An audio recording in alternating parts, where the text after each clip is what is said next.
What is the first thing you have to learn on the guitar?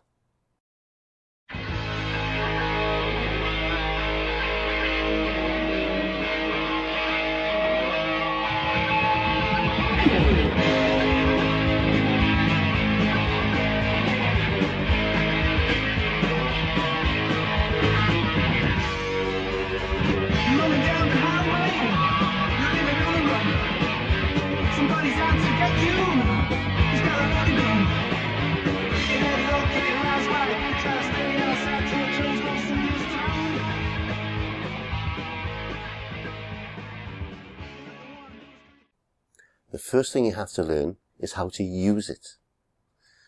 Now, I've been playing guitar for over 50 years. Believe it or not. I know I don't look that old. But, yeah, 50 years. I started playing guitar when I was 9 years old. Way back in 1971.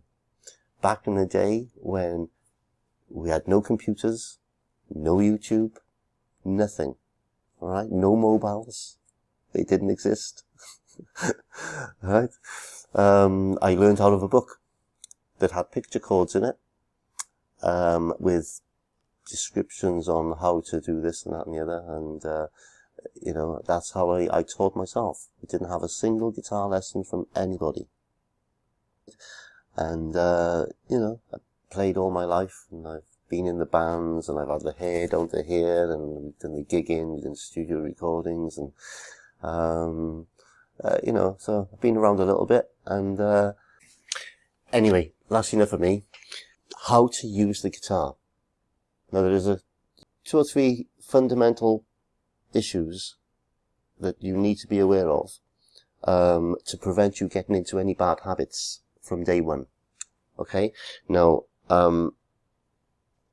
bad habits can really prevent you from progressing in your learning capability and your advancement, because if you're doing certain things the wrong way right from the start, it'll be so hard for you to get out of those habits. And the further down the line you try to go, and you feel inhibited because you can't do this or you can't do that, you'll find it a lot harder. So it's better to get it right from day one. And the first thing you need to try and make sure you do right is your seating posture. Okay? Don't be slouched down in your chair like this, with the guitar leaning against your chest like that, right? In the sort of lazy way, just because it's easier to see what you're doing, right? Because when you're slouched like that, your wrist has got a lot more work to do as it tries to find its way around different chords that you're trying to play. So you need to be sitting upright with your back relatively straight. Alright? Try and have your right leg slightly raised. Okay? My right leg is actually resting on the bar of the stool there. Alright? So it's only slightly raised to the left one, but you see it's resting in the arch of the guitar there. That's the you know, that's where it sits really. The design is meant to be resting on your leg. Okay. So nice straight back, and have the guitar vertical, so it's not leaning back or leaning forward. Have it as vertical as you can. It's important to feel comfortable with it as well. So, you know, if it's not bang on 90 degrees, then, you know, it's fine, but don't have it leaning back like that in a slouchy sort of way.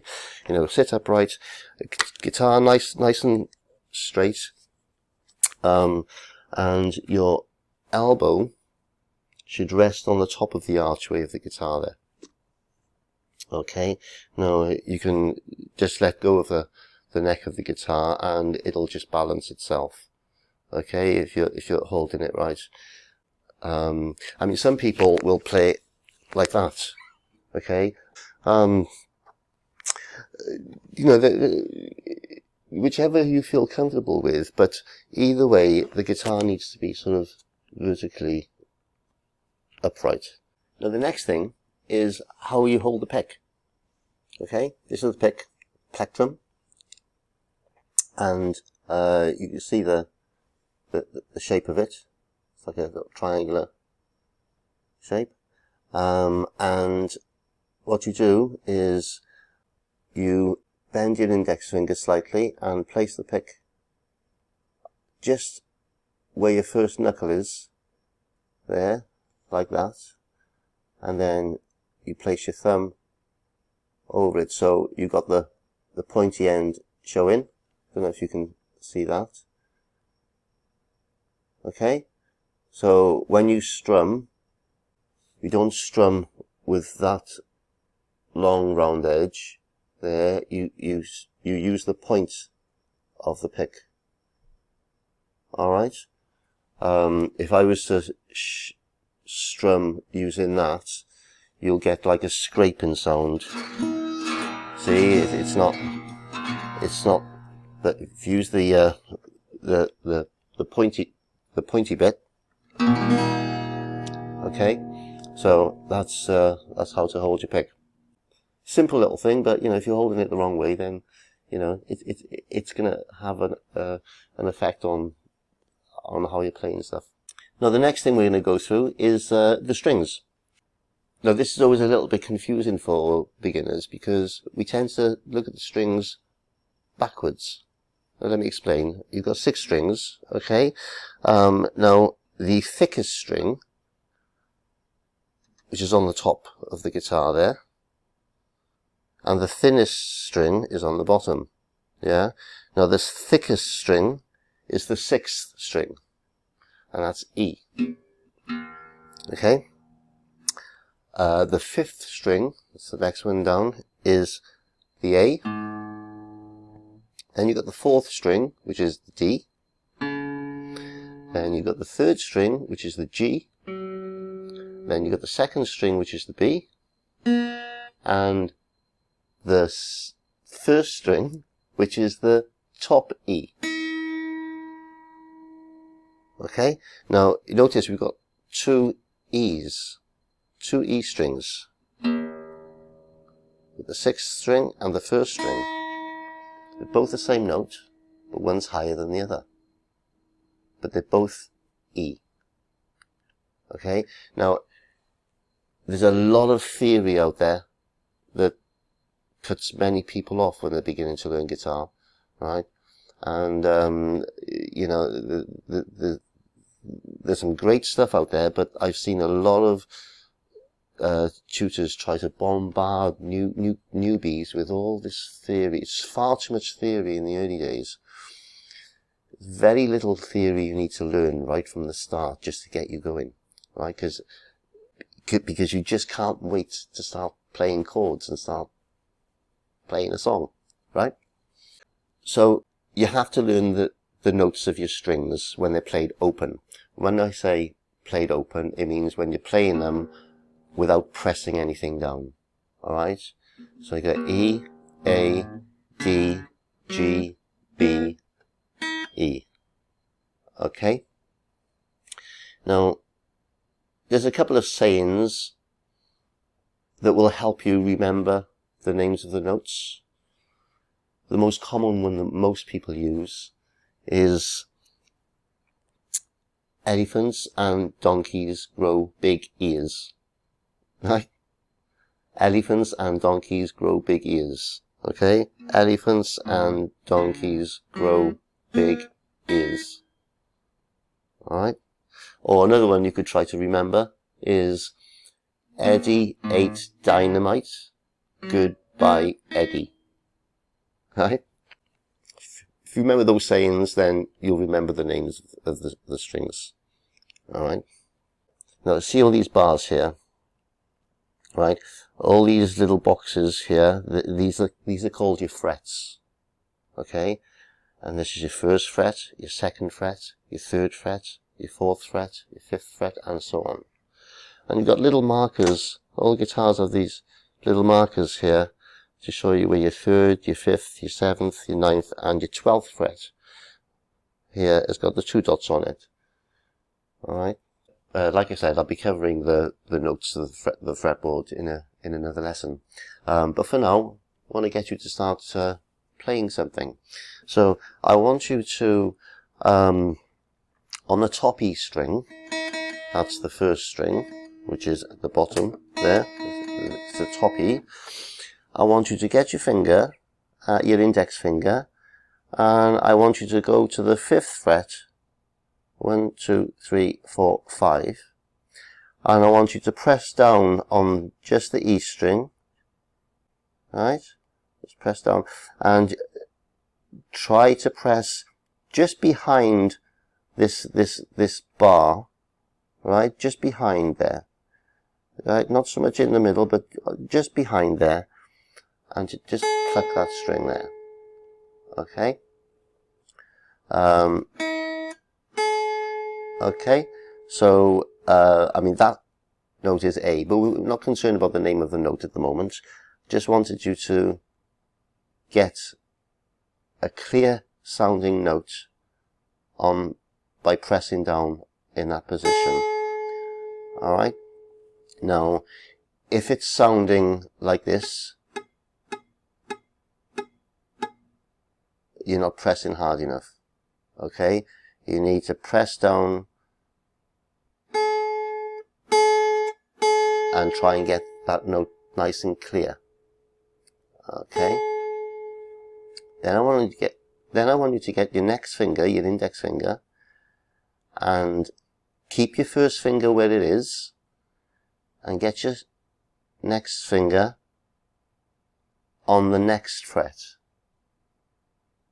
Okay? On the next fret. Okay? Unplug.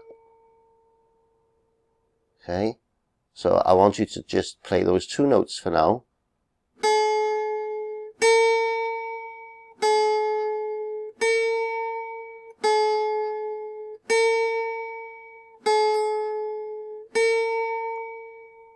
Okay, and you need to try and make those notes clear. If they sound like this, you're not pressing down hard enough. Alright, now you will find in the beginning that when you're pressing down on the strings, you're going to get little lines on your fingers. I don't know if you can see there. Right, you'll get little indentations on your fingers because your fingers are soft, your fingertips are soft, and you know you haven't played guitar before, and you'll get a bit of discomfort because you're not used to it, and over a period of time, when you regularly practice daily, right, your fingers will begin to harden up. Alright, you'll start getting calluses on your fingertips, and you need to develop calluses because all guitarists have calluses on their fingers, and they're not ugly looking. You can't notice them really, but you know it's just the tips of your fingers become hard. Alright, and it's important to have short nails on this hand, because if your nails are too long, they will interfere with you pressing down with your tips of your fingers, and if your nail touches your fretboard, then your nail is too long. Alright, so you need to keep your nails nice and short. So to continue from what we were doing just now, these 2 notes here, I want you to try and use your 3rd finger, okay, on the next fret up. So we go in, okay,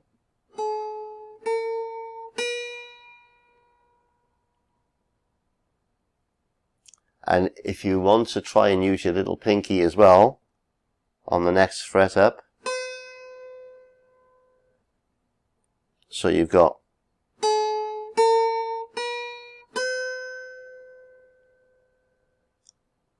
and back down. you can try that little exercise. If you want to just concentrate on 2 fingers to start off with.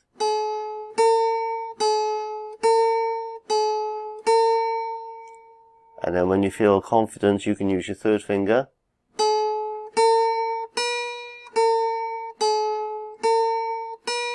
And then try the 4th finger.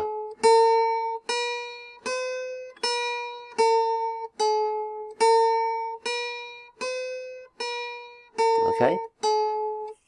That's a good little warm-up exercise to get your fingers nice and supple. Alright? There's lots of good little warm-up exercises you can do before you start practicing. But it's a good idea to get into doing something like that right in the early stages when you're learning. Alright, because it develops your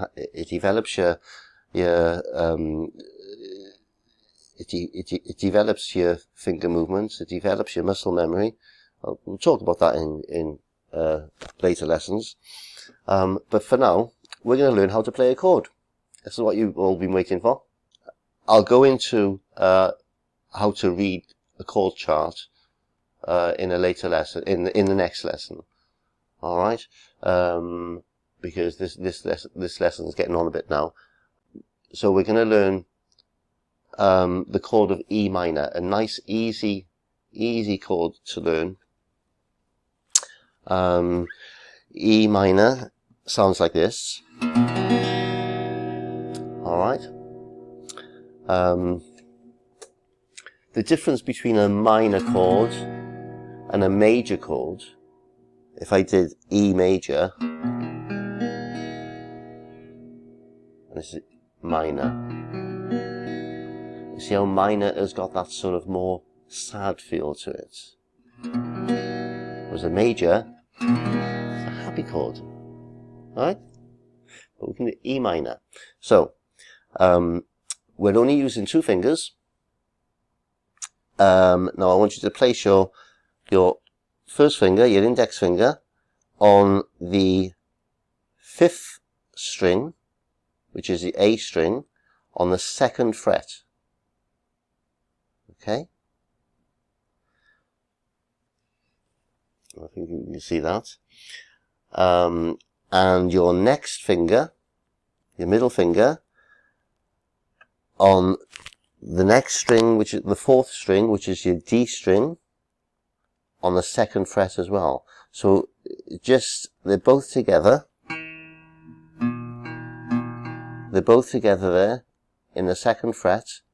Alright?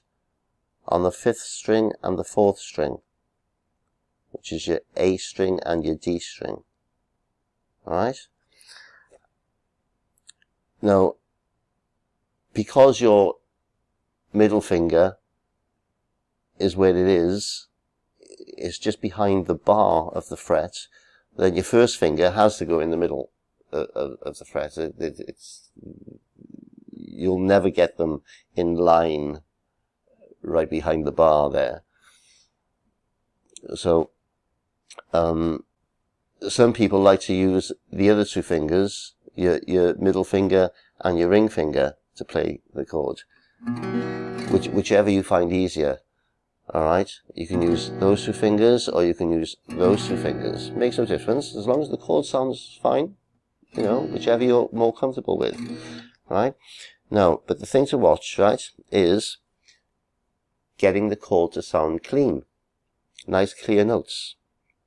So, once you've got your fingers pressed there, I want to pluck each string individually to see that they all sound clear. Okay? That's how they should sound. If they sound like this, you hear that then? One of the strings is not clear. And that's because my middle finger, is slightly touching the next string when it shouldn't be. Alright? So it means that getting that very tip, so making sure that your knuckle part is bent there. Alright? and that it's not resting, the inside of your finger is not resting against the next string. Alright? So if your chord sounds like this, it's not clear. It needs to be, okay? And sometimes it's just a case of your wrist raising a little bit. You raise your wrists a little bit, and your fingertips will automatically raise. Alright? So that's the chord of E minor. So now, what I want you to do with your strumming hand is I want you to go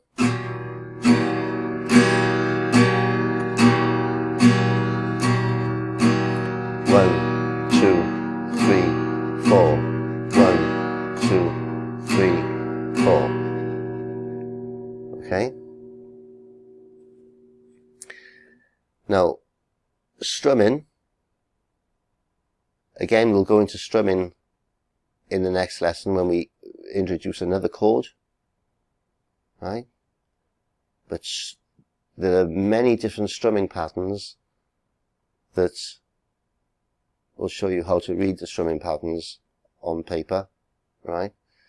But generally when we describe strumming, when we count 1 and 2 and 3 and 4. So we use the word and in between the 4 beats, right?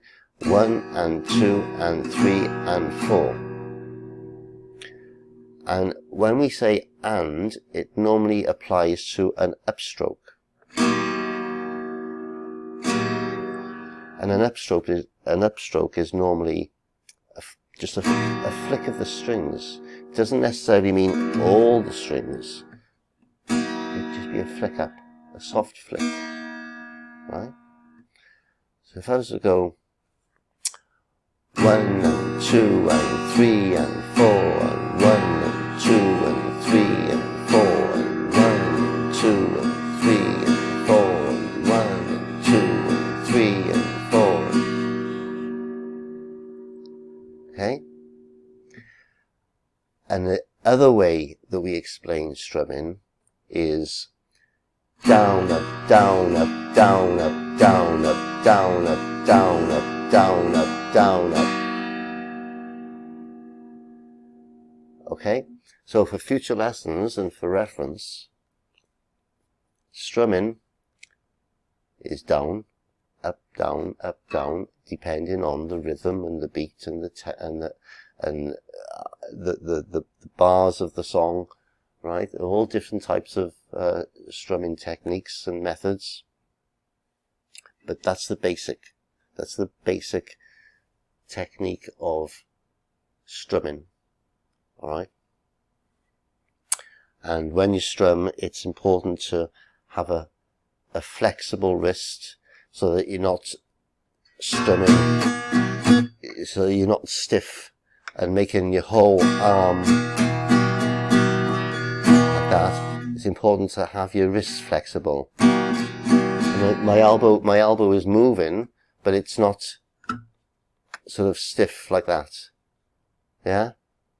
So you need a flexible wrist like that, just let it nice and loose and relaxed. So anyway, folks, I hope you've enjoyed this very, very important first lesson, because we've covered the important stuff that you need to sort of get to grips with and implement as soon as you start to play. And part 2 of this lesson will be a follow-on from getting another chord done, getting you to know how to read picture chords, and a small little lesson on tabs, and we will run through the notes of the fretboard. And the good news is that you haven't got to learn every single note on every single string on every single fret going all the way up. Okay? You only have to learn 12 notes, and that's it.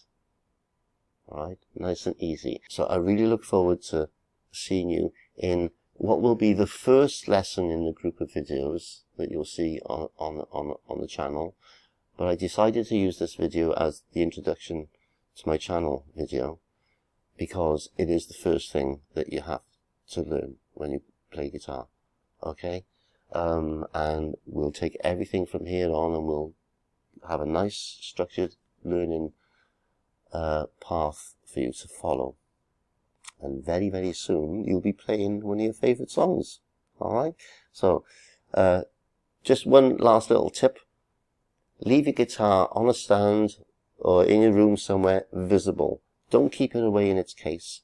Keep it out so you can see it every day and pick it up 10, 15 minutes a day, 20 minutes, half hour, if whatever.